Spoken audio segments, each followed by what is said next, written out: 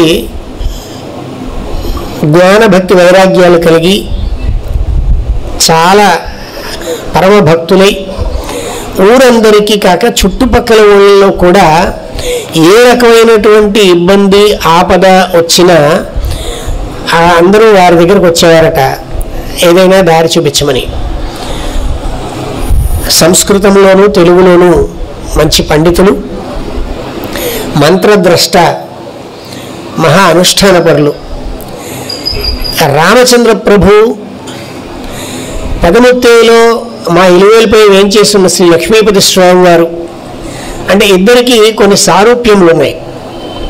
ఇద్దరు సాక్షాత్తు శ్రీ మహావిష్ణువే. అయితే రూపంలో కూడా పెదముత్తేవిలో వేంచేసిన లక్ష్మీపతి స్వామి వారు, భద్రాద్రిలో ఉన్న రామచంద్ర ప్రభువు కూడా వాళ్ళ ఎడమ తొడ మీద వామాంకం మీద అమ్మవారిని కూర్చోబెట్టుకుని ఉంటారు. అలాగే శంఖు చక్రాలు కుడి చేత్తో శంఖం, ఎడం చేత్తో చక్రం ధరించి ఉంటారు. భద్రాద్రిలో రామచంద్ర ప్రభు అలాగే ఉంటారు, పెదముత్తేవిలో లక్ష్మీపతి స్వామి వారు అలాగే ఉంటారు. వీరిద్దరూ అలాగే శ్రీకాకుళం అని ఉంది కృష్ణా జిల్లాలో. ఆ శ్రీకాకుళంలో వేంచేస్తున్న ఆంధ్ర మహావిష్ణువు. ఈ ముగ్గురు మూర్తులు ఒకే వెలుగుకి సంబంధించిన 3 రూపాలుగా ఆరాధింపబడుతున్నారు ఇప్పటికీ ముత్తేవి వంశంకి సంబంధించి.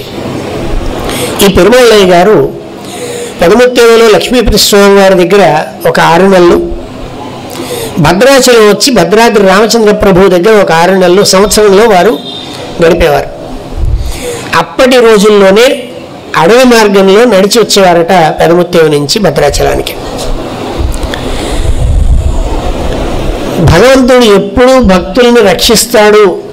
ఇందాక మా అన్నయ్య ప్రస్తావిస్తూ విశ్వాసంలో లోపం లేకపోతే పరమాత్మ ఎప్పుడూ రక్షణ అనుగ్రహిస్తూనే ఉంటారని చెప్పారు. ఈ పెరుమాళ్ళయ్య గారు అలా అడవి మార్గంలో వస్తున్నప్పుడు దోపిడీ దొంగలు అడ్డుపడి వీరి దగ్గర ఉన్న ద్రవ్యం అంతా తీసుకున్నారు. ఈయన రామచంద్ర ప్రభువునే ప్రార్థించారట, ఉల్లములు ధరించి నువ్వు నీ తమ్ముడు అటు ఇటు ఉండాలి కదా స్వామి, నాకు అడవి మార్గంలో వెళ్తున్నాను, నువ్వు రక్షించకపోతే ఎవరు రక్షిస్తారు అని. ఆ దొంగలకి ఈయనకి 2 పక్కల 2 ధనుర్ధారులే కిరీటాలు ధరించి బాణాలు ఎక్కుపెట్టి నుంచుని కనబడేసరికి భయపడి వాళ్ళు తీసుకున్న ద్రవ్యం ఈయనకి ఇచ్చేసి దండం పెట్టి వెళ్ళిపోయారు. అటువంటి భక్తుడు, పరిపూర్ణ విశ్వాసం కలిగినటువంటి వారైన శ్రీ పెరుమాళ్ళయ్య గారు ఈ భద్రాచలం రామచంద్ర ప్రభు దగ్గర ఇందాక నేను మనవి చేశాను, 6 నెలలు ఇక్కడ ఉండేవారు, 6 నెలలు పెదముత్తేవిలో ఉండేవారు. అలా ఉంటున్న సమయంలో అప్పటి అర్చకులకి వీరు అక్కడ ఆలయ ప్రాంగణంలో మండపంలోనే పడుకునేవారట. వీరు ఉదయం స్నానాదులు పూర్తి చేసుకోవటం అవటం, వచ్చి రామచంద్ర ప్రభు సన్నిధిలోనే రాత్రి వరకు ఉన్న అన్ని సేవలు సేవించుకోవటమే, వేరే వ్యాపకంగానే ఏమీ లేదు. కేవలం రామచంద్ర ప్రభువుని సేవించడం కోసమే ఉండేవారు. అలా పొద్దు నుంచి రాత్రి వరకు ఆయన ఇక్కడే ఉంటున్నారు. వాళ్ళకి కాస్త ఇబ్బంది కలిగింది, వాళ్ళ వ్యవహారాలకి అడ్డమైంది. వాళ్ళు చెప్పడానికి ప్రయత్నం చేసి చూశారు, మీరు ఇక్కడ ఉండడానికి వీల్లేదని, అలా ఇలా రకరకాలైన ప్రయత్నం చేశారు. ఏమీ వాటి వల్ల మార్పు రాలేదు. వాళ్ళు ఏం చేశారంటే రామచంద్ర ప్రభు సన్నిధిలో విశ్వక్సేనుల వారి మూర్తిని తీసుకువెళ్ళి గోదావరిలో పారేసి ఆ దొంగతనం నేరాన్ని ఈయన మీద మోపి ఆలయ అధికారులకి ఫిర్యాదు చేశారు. ఆలయంలో అప్పుడు ఉన్నటువంటి పాలనాధికారులు ఈయనని గమనిస్తూనే ఉన్నారు. ఈయన ప్రతి సంవత్సరం 6 నెలలు వస్తాడు, ఆయన మానాన ఆయన కూర్చుని హాయిగా రాముడి మీద కీర్తనలు పాడుకుంటూ ఉంటారు, ప్రసాదం తీసుకుంటారు, వెళ్ళిపోతాడు తప్ప లౌకికమైన వ్యవహారాలు ఈయనకి లేవు. అందుకని వాళ్ళు ఎవరు పట్టించుకోలే. మీరు ముందు విశ్వక్సేనుల వారు ఎక్కడ ఉన్నారో వెతకండి అన్నారే తప్ప ఈయన మీద నేరాన్ని మోపనివ్వలేదు. దాంతో అర్చకులకి ఇంకా కొంచెం ఎక్కువ బాధ కలిగింది, ఎక్కువ కోపం వచ్చింది. అప్పుడు ఢిల్లీ సుల్తాన్ల రాజ్యం చివరికి వచ్చి నిజాం ఉల్ అనే పేరుతో ఈ ప్రాంతాన్ని పాలించడం మొదలుపెట్టాడు మొదటి ఆసిఫ్ జా.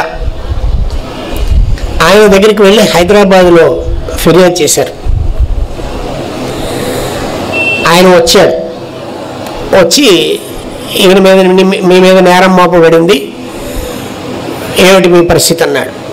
ఈయన ఎన్ని విధాలుగా అడిగినా నేను ఏ నేరము చేయలేదు, అటువంటి నేరం చేసే ఆలోచన కానీ అవసరం కానీ లేవు నాకు, నేను కేవలం రామచంద్ర ప్రభు మీద భక్తితో వచ్చాను తప్ప నాకే పాపం తెలియదని ఈయన చెప్పారు. వాళ్ళు ఇవన్నీ భక్తుడు దేవుడు ఇవన్నీ స్పృహ ఉన్నవాళ్ళు కాదు కదా, మీకు ఒకరోజు గడువిస్తున్నాను, రేపు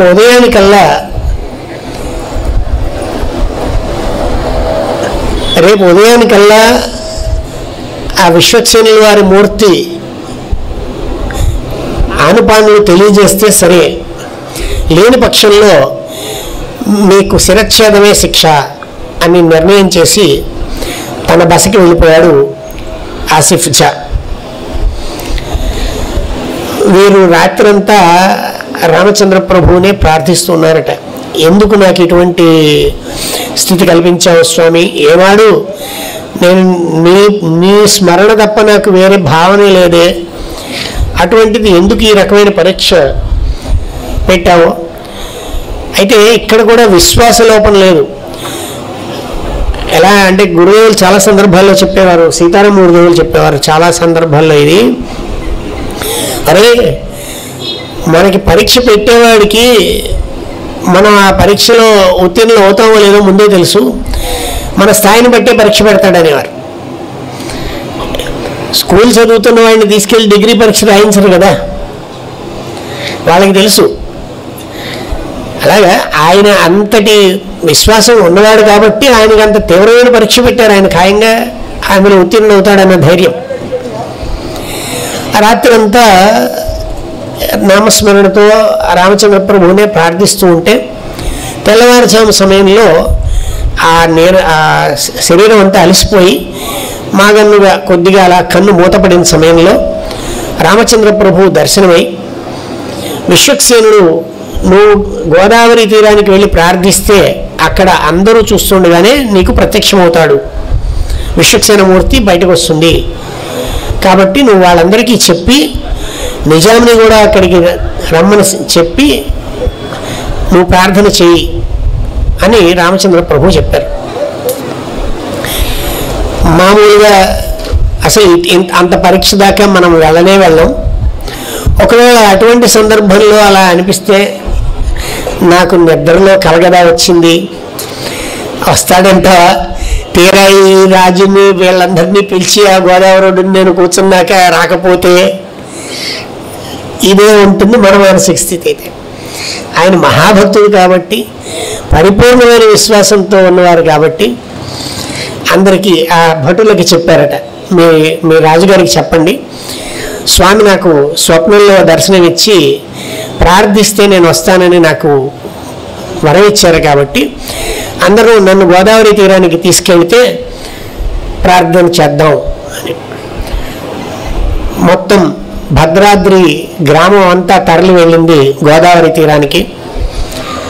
ఆలయానికి వచ్చిన భక్తులు, ఆలయ అధికారులు, ఆసిఫ్ జాతో సహా అందరూ వెళ్ళి అక్కడ గోదావరి తీరంలో చూస్తుండగా తన పైన భుజం మీద వేసుకున్న పైపంచె తీసి గోదావరి ఇసుక తెన్నెల మీద పరిచి, భవద్ అంఘ్రులు చూపగదే మహాప్రభో, అంటే అంఘ్రి అంటే పాదములు, విశ్వక్సేనుల వారిని విష్ణుమూర్తి పాదాలుగా చెప్తుంది మన ఆగమశాస్త్రం. అందుకని భవద్ అంఘ్రులు చూపగదే నీ పాదాలను చూపించు మహాప్రభో అని శ్లోకాలు పద్యాలు చెప్పటం మొదలుపెట్టారు శ్రీమాన్ పెరుమాళయ్య గారు. 24 శ్లోకాలు. ముందు ఎలా ఉంటుందంటే, ముందు ప్రార్థించారు, స్వామి నువ్వే చూపించాలి ఎలా. ఒక 10 పద్యాలు అయ్యేసరికి ఇంకా చూపించట్లేదు ఏమిటయ్యా, ఇంత పరీక్ష పెడుతున్నావా, నేనేం చేశానయ్యా, నాకెందుకు ఇంత పరీక్ష పెడుతున్నాను. 20 పద్యాలు అయ్యాయి.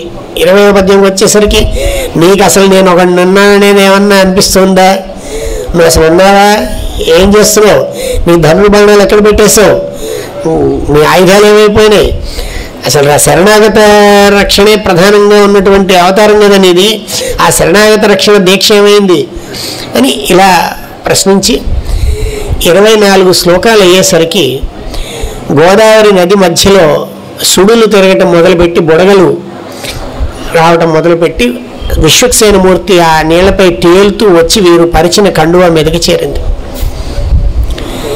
భవదంగులు చూపిది కదే మహాప్రభు, చూపించావు కదా స్వామి అనే శ్లోకంతో పూర్తి చేసి ఆ విశ్వక్సేనమూర్తిని ఆలింగనం చేసుకుని ఆ ఆసిఫ్ వైపు చూశారు. చాలా రాత్రంతా మరి ఖైదులో పెట్టి, అప్పటికి వీరి వయసు 60 సంవత్సరాల పైన. వయస్సుకి సంబంధించి కానీ ఏ రకమైనటువంటి ఆలోచన లేకుండా, మానవత్వం లేకుండా నన్ను ఖైదులో పెట్టావు, నా నేరం లేకుండా, కాబట్టి నువ్వు రాజ్యభ్రష్టుడు అయిపోతావని శపించారు ఆ నిజాముల్ ముల్ అనబడే 1వ ఆసిఫ్ జాని. అప్పటికి కాస్త వివేకం ఉన్నవాడే కాబట్టి ఇంత మహాత్మ్యం చూసేసరికి ఎవరికైనా కాస్త కళ్ళు తెరుచుకుంటాయిగా. గబగబా వచ్చి పాదాల మీద పడి, వాళ్ళ మాటల వల్ల నేను నమ్మి నా ధర్మాన్ని నేను నివర్తించానే తప్ప మీ పట్ల నాకు ఎటువంటి ద్వేషం లేదు, క్షమించండి, నన్ను రక్షించండి, కాపాడండి అని ప్రార్థించాడు అతను. అన్ని రకాలైన సామర్థ్యం ఉన్న మహానుభావులు కాబట్టి, సరే అయితే నీ వంశస్థులు ప్రతి సంవత్సరం రామచంద్ర ప్రభువుకి తలంబ్రాలుగా, కళ్యాణానికి తలంబ్రాల సమర్పణ గనక చేస్తే, అలా చేస్తూ ఉంటే 7 సంవత్సరాలు నీ వంశం రాజ్యపాలన చేస్తారు, ధనధాన్యాల పూర్తి సంపదలతో నీ కుటుంబం వర్ధిల్లుతుంది అని ఆశీర్వదించారు ఆయన. ఆ మాట ప్రకారమే 7 తరాలు నిజాం నవాబులు పాలించారు. అప్పటి నుంచి, ఇది జరిగినది 300 సంవత్సరాలు అయింది ఇది జరిగి, ఈ సంఘటన. అప్పటి నుంచి దాదాపుగా నిజాం పాలన పూర్తయి భారతదేశంలో అది విలీనమైపోయే వరకు ప్రతి ఏడాది అక్కడి నుంచి ఆసిఫ్ జా వంశీకులే తలంబ్రాలు సమర్పించారు రామచంద్ర ప్రభుకి. ఒక ముస్లిం కుటుంబం, రాజకుటుంబం సమర్పించినటువంటి బియ్యంతో చేసిన తలంబ్రాలని రామచంద్ర ప్రభువుకి సమర్పణ చేసి, యావత్ భారతదేశంలోని భక్తులందరూ ప్రసాదంగా కుల మతాలకి సంబంధం లేకుండా తీసుకుని శిరస్సును ధరించినటువంటి సన్నివేశాన్ని ఆవిష్కరించింది 300 సంవత్సరాల క్రితం శ్రీమాన్ ముత్తి పెరుమాళ్ళయ్య గారు.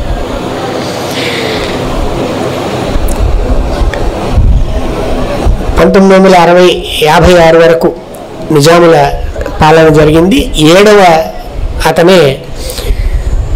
7వ ఆసిఫ్ జా అతని తర్వాత ఆ పాలన పూర్తయిపోయింది, ముగిసింది. అలా వరము కూడా అనుగ్రహించినటువంటి మహానుభావులు శ్రీ ముత్తి పెరుమాళ్ళయ్య గారు. అటువంటి పెరుమాళ్ళయ్య గారు పెదముత్తేవి గ్రామంలో వేయించేసి ఉండగానే వర్షాభావం వల్ల విపరీతమైన కరువు ఏర్పడింది. చుట్టుపక్కల గ్రామాల వాళ్ళందరూ వచ్చి ప్రార్థించారు, మీరే ఏదైనా మార్గం చూడాలని.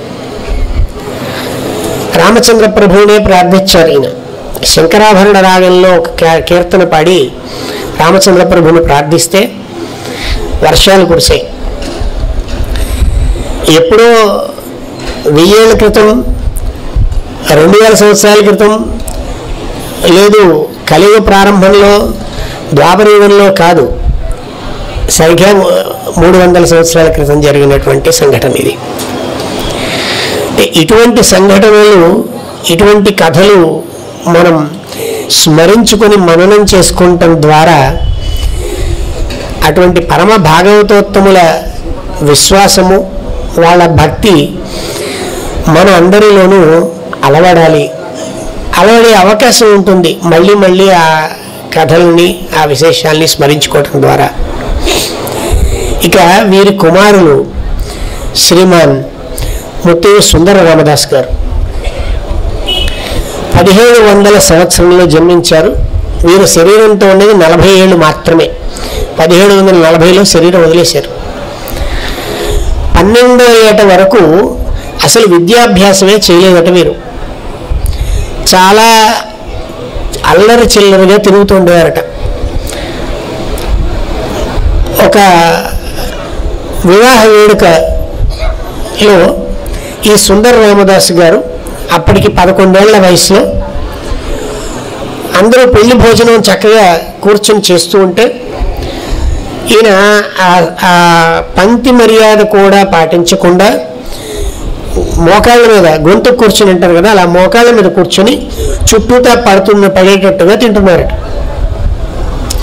పెద్దలైన కొంతమంది చూసి, ఎవరయ్యా ఈ పిల్లాడు ఇలా ఉన్నాడేమిటి అంటే, పెరుమాళయ్య గారు అబ్బాయి అన్నారు.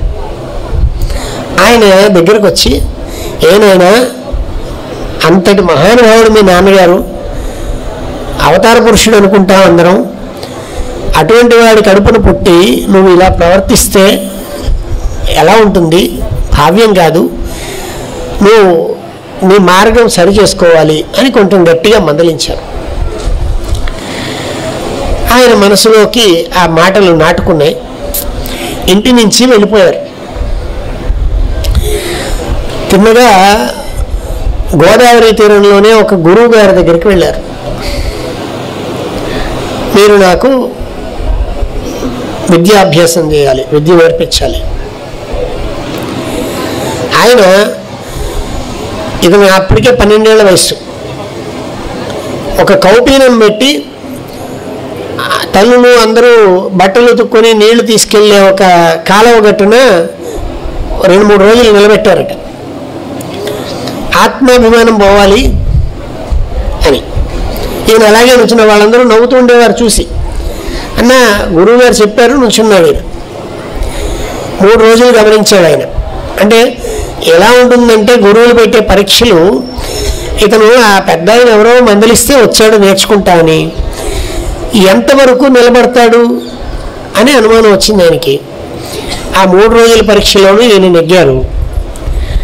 సరిగ్గా సంవత్సరంలో, అంటే అటు ఎంత విచిత్రమైన స్వభావం ఇటు అంతే. సరిగ్గా సంవత్సరంలో ఈయన తెలుగు సంస్కృతాల్లో అపారమైన పాండిత్యాన్ని పొందడం జరిగింది. పెదముత్తేరు క్షేత్రానికి వచ్చారట. ఎవరైతే మందలించారో ఆయనకి ఒక సీసపద్యం రాసి పంపించారు. అంటే ఈ గ్రంథాలు, పద్యాలు, వీటికి సంబంధించి సారస్వతం బాగా తెలిసిన వాళ్ళు చెప్పినటువంటి విషయం ఏంటంటే, 52 అక్షరాలు ఉన్నటువంటి శేషపద్యం అది. 2 అక్షరాలుగా చదివితే ఒక భావం, 4 అక్షరాలుగా చదివితే ఒక భావం, ఒక్కొక్క అక్షరంగా విడగొట్టి చదివితే ఒక భావం, అలా అనేకమైన అర్థాలు వచ్చేలాగా పద్యం రాసి పంపించారు. అది చూసి ఆయన ఆశ్చర్యపోయి, ఇంతటి ప్రతిభాశాలు ఎవరు, పిలవండి లోపలికి అన్నట్టు. లోపలికి వస్తే, ఎవరినైనా నువ్వు అంటే, తమరు సంవత్సరం క్రితం గట్టిగా మందలించి పంపించిన పెరుమాళయ్య గారి అబ్బాయిని, సుందర రామదాస్ని. పొంగిపోయి కావలించుకొని, మహానుభావుడివి నైనా నువ్వు, ఇది సామాన్యమైన విషయం కాదు, మానవ ప్రజ్ఞ కాదు.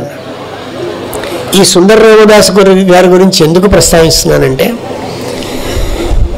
రామచంద్ర ప్రభువుకి సంబంధించిన అనేక కీర్తనలు వీరు రచించి వాడుకలోకి ఉంచేశారు.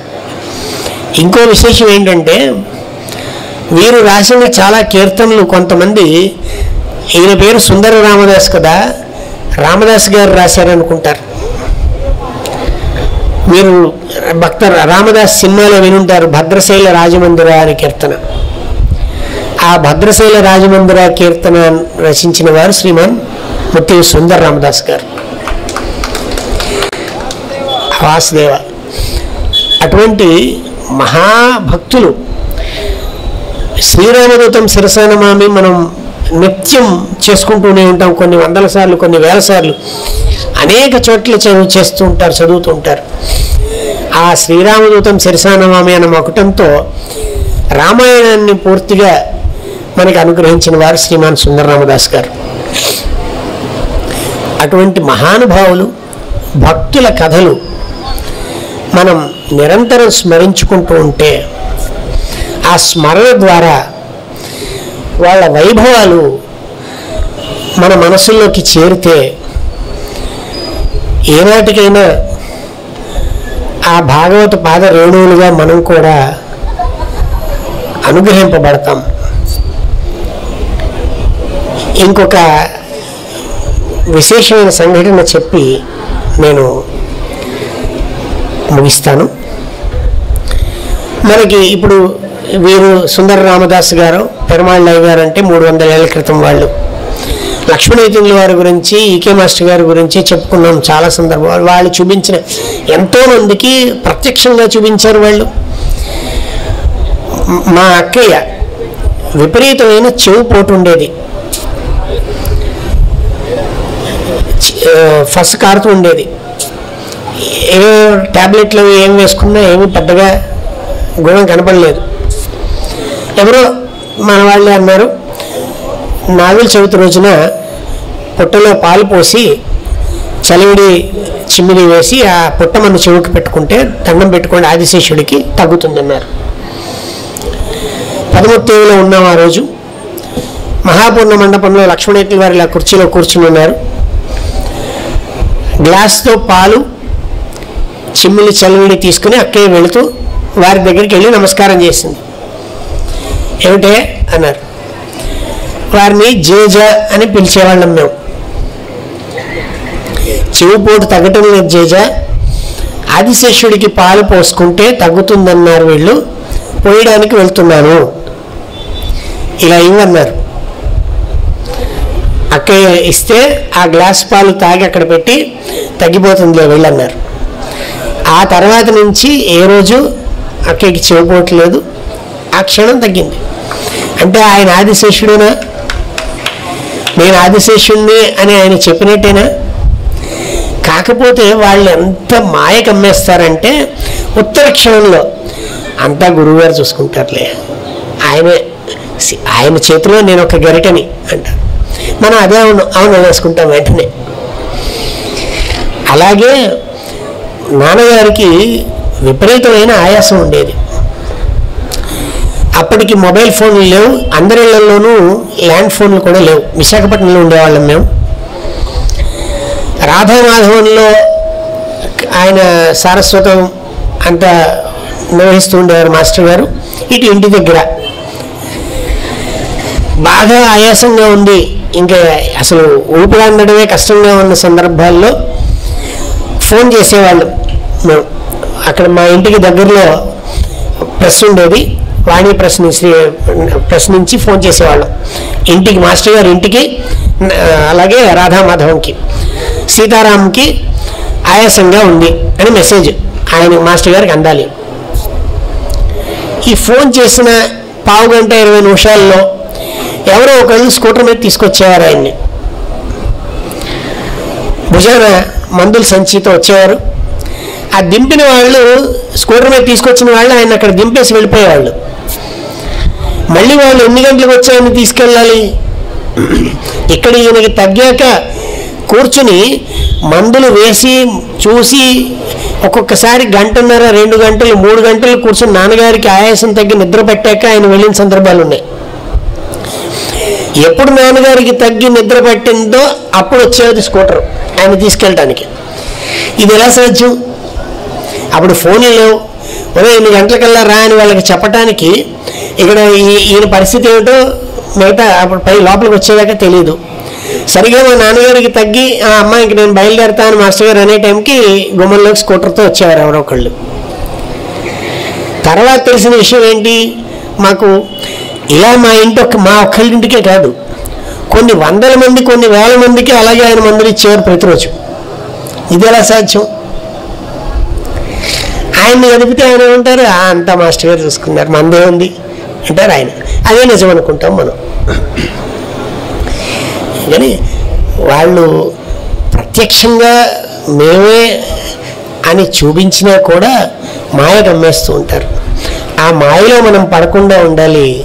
అది కూడా వాళ్ళనే ప్రార్థించాలి, మమ్మల్ని ఆ మాయలో పడేయకండి స్వామి, మీ ప్రభావాన్ని మీ వైభవాన్ని మేము నిరంతరం స్మరించుకుంటూ మేము మీ చేతిలో ఉపదగా మీ కార్యక్రమానికి కనీసం ప్రతిబంధకంగా కాకుండా ఉండాలి అని వారిని ప్రార్థిస్తాం. వాసుదేవ.